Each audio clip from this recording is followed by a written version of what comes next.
오늘 제가 말씀드릴 내용은 무릎의 관절 내시경 수술을 하고 퇴행성 관절염을 어느 정도 예방할 수 있는 몇 가지 수술 후 관리법에 대해서 말씀드리려고 합니다.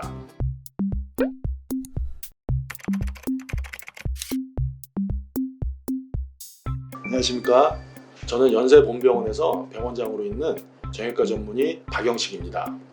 무릎의 관절 내시경 수술은 되게 이제 여러 가지 이유로 하게 될 수 있는데 그 중에서도 가장 많은 비중을 차지하는 것이 반월상 연골판 파열 절제술입니다.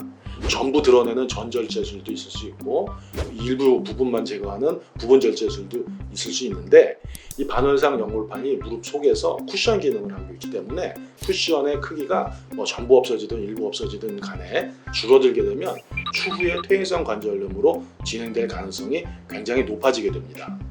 그래서 퇴행성 관절염으로 진행하는 것을 어느 정도 막거나 예방하기 위해 몇 가지를 좀 지키는 것이 중요한데 그래서 그 부분에 대해서 제가 3가지 정도 주의사항 혹은 지켜야 될 내용을 말씀드리려고 합니다. 첫 번째는 체중 조절입니다. 사실 되게 대단한 걸 기대하셨을 수도 있는데 체중이 1kg가 줄면 우리 무릎 속에 가해지는 압력이 보통 한 3kg에서 많이는 20kg 정도가 줄어드는 것으로 되어 있습니다.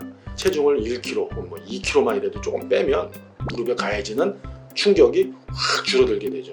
그래서 연골에 가해지는 충격도 줄어들게 돼서 연골 손상도 어느 정도 막을 수가 있습니다. 그러니까 체중을 줄이는 것이 굉장히 중요합니다. 두 번째는 근력 강화 운동입니다. 요즘은 대퇴뿐만 아니라 하지에 근력을 강화시켜주는 운동을 하는 것이 굉장히 중요합니다. 무릎은 생긴 모양이 아래쪽도 볼록하고 위쪽도 볼록해서 볼록한 면끼리 맞닿았기 때문에 굉장히 불안정한 구조로 되어 있습니다. 이 구조를 좀 안정화시켜주는 데는 몇 가지 중요한 구조물들이 있는데 무릎 주변을 싸고 있는 인대나 근육, 힘줄입니다. 이것들이 약해지면 무릎이 덜렁덜렁거리게 돼서 미세 불안정성이 일어나게 되고 그러면 연골 손상이 가속화될 수가 있습니다.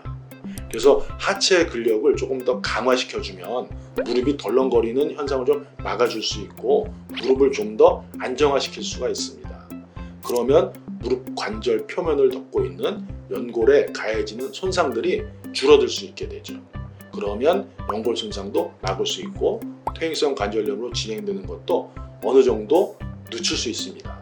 그리고 퇴행성 관절염이 어느 정도 진행된 경우에도 무릎 주변이 단단해지면 흔들거림이 없게 되고 퇴행성 관절염이 이미 진행돼서 통증이 있고 붓고 아프던 분들도 증상이 어느 정도 호전될 수 있습니다. 그렇기 때문에 하체 근력 강화 운동은 굉장히 중요하고 예전에는 허벅지 앞쪽에 대퇴 근력만 굉장히 강조했었는데 대퇴 사두근만이 무릎의 안정성을 강화시켜주는 것이 아니고 허벅지 뒤쪽에 있는 햄스트링이나 종아리 쪽에 있는 종아리 근육들도 무릎 관절의 안정성을 강화시켜주기 때문에 하체의 근육을 전반적으로 전부 강화시켜주는 방향으로 운동을 하시는 것이 중요합니다.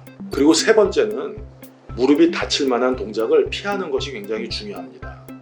쪼그리 앉는다든가 무릎 꿇는다든가 일상생활의 동작들을 좀 피하시는 것이 좋고 그리고 점프나 아니면 넘어지는 거 이런 동작들을 안 하도록 다치지 않도록 또 주의하시는 것이 되게 중요하고 그래서 생활 습관을 좀 바꾸시는 것이 좋습니다. 무릎이 건강한 젊은 사람들 같은 경우에는 등산 굉장히 좋은 운동이 많습니다. 뛰는 거 아주 좋습니다. 그런데 이미 관절염이 좀 진행된 분이라든가 아니면 연골판 손상이 있어서 수술을 이미 하신 분들 같은 경우에는 뛰는 거, 수직으로 뛰는 거, 등산 올라갔다가 뛰어내리는 거 이런 건 굉장히 좋지 않습니다. 그래서 계단을 올라가거나 경사를 올라가는 거는 무릎에 큰 충격이 없고 하체를 강화시켜 줄 수 있는 근력 운동이기 때문에 좋은데 계단을 내려오거나 아니면 돌이나 이런 데서 점프해서 뛰어내리거나 하면 무릎 관절에 있는 연골에 큰 충격을 줄 수 있습니다.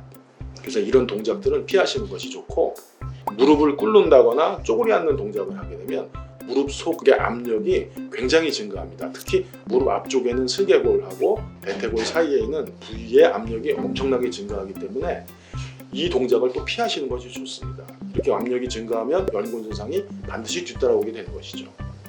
그리고 지금까지 말씀드린 내용은 관절 내시경뿐만 아니고 모든 수술을 했거나 아니면 관절이 좀 안 좋은 경우 관절을 건강하게 유지하기 위해서 꼭 필요한 일들이고 관절 내시경을 하고 나서 바로 보통 뭐 한 달이나 두 달 지났는데도 무릎이 시큰거리고 아프신 분들이 있습니다. 이런 분들은 사실은 근력 운동이나 체중 감소 이런 것들을 단시간에 하기가 어렵죠. 수술 전에 아팠던 증상은 좋아졌는데 관절 내시경 수술을 하고 났더니 무릎 앞쪽이나 안쪽이 좀 시큰거리는 증상이 있고 좀 불편하다, 이런 경우에는 한번 제가 추천드릴 수 있는 것은 관절 영양 주사를 한번 맞아보시는 것도 괜찮습니다. 관절 윤활제라고 하는 히알루론산 주사 제제도 있고 DNA 주사 제제도 있으니까 그런 것들을 수술 후 초기에 좀 주사를 맞아보시면 관절 염증도 좀 가라앉혀주고 재활도 좀 빨리 진행될 수 있기 때문에 그런 것도 한번 고려해 보시는 것도 좋을 것 같습니다. 어찌되었든 관절 내시경 수술로 반월사 연골판이 어느 정도 제거된 상황이라면 퇴행성 관절염으로 진행될 수 있는 가능성이 굉장히 높아지기 때문에 수술 자체를 피할 수 있으면 그게 제일 좋고, 피할 수 없다면 가장 적게 최소한으로 절제하시는 것이 가장 중요하겠다고 말씀드릴 수 있고, 체중 조절, 근력 강화 운동, 생활 습관을 좀 교정하는 등의 노력들을 통해서 추후에 관절 내시경 수술을 하셨다 하더라도 퇴행성 관절염으로 진행하는 것을 어느 정도 막을 수 있겠습니다. 체중 조절하시고 운동 열심히 하셔서 건강한 무릎 관절 유지하시기 바랍니다. 감사합니다.